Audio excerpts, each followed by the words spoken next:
সমস্ত দেশবাসী তথা মুসলিম উম্মাহকে সমস্ত মানুষকে আমরা ঈদে মিলাদুন নবীর শুভেচ্ছা চট্টগ্রাম উপজেলার পক্ষ থেকে আমরা জানাই ঈদ মুবারক। আমরা একটা কথা সুস্পষ্টভাবে জানিয়ে দিতে চাই, এই মিলাদুন নবী আজকে কোনো অনুষ্ঠান নয়। শুরু থেকে এই মিলাদুন নবীর যাত্রা শুরু হয়েছে, কিয়ামত পর্যন্ত এই মিলাদুন নবীর অনুষ্ঠান থাকবে।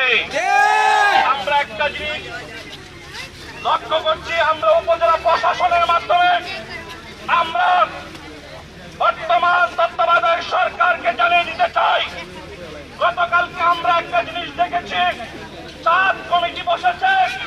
চাঁদ কমিটি বসে রবিউল আউয়াল মাসের চাঁদের ঘোষণা দিয়েছে। আমরা তাদেরকে স্বাগত জানাই, সংবাদ জানাই, তাদেরকে মোবারকবাদ জানাই। কিন্তু দেখা যায় বাংলাদেশ স্বাধীনতা হওয়ার পর থেকে এই পর্যন্ত বাংলাদেশ প্রতিটা চাঁদ কমিটি ইসলাম ফাউন্ডেশনের মাধ্যমে পবিত্র ঈদ মিলাদুন নবী অনুষ্ঠান উদযাপন করে আসছে। কিন্তু অত্যন্ত পরিতাপের বিষয়, সূক্ষ্মভাবে আমরা জেনেছি আজকে যিনি ধর্ম উপদেষ্টা তিনি একজন আলেম। আমরা যে আশা করেছিলাম, কিন্তু আমরা দেখতে পাই যে আমাদের আশার মধ্যে আমরা বড়ই নৈরাশ হয়েছি।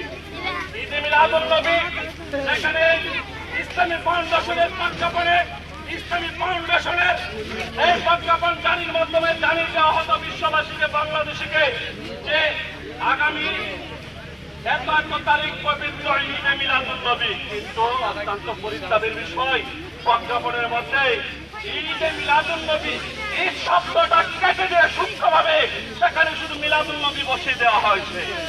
আমরা এটা মানে না, তাদের আগমনে আমরা সবাই খুশি, আমরা না পুরো কায়নাত খুশি, মানে খুশি। নবীর আগমনে যদি কেউ খুশি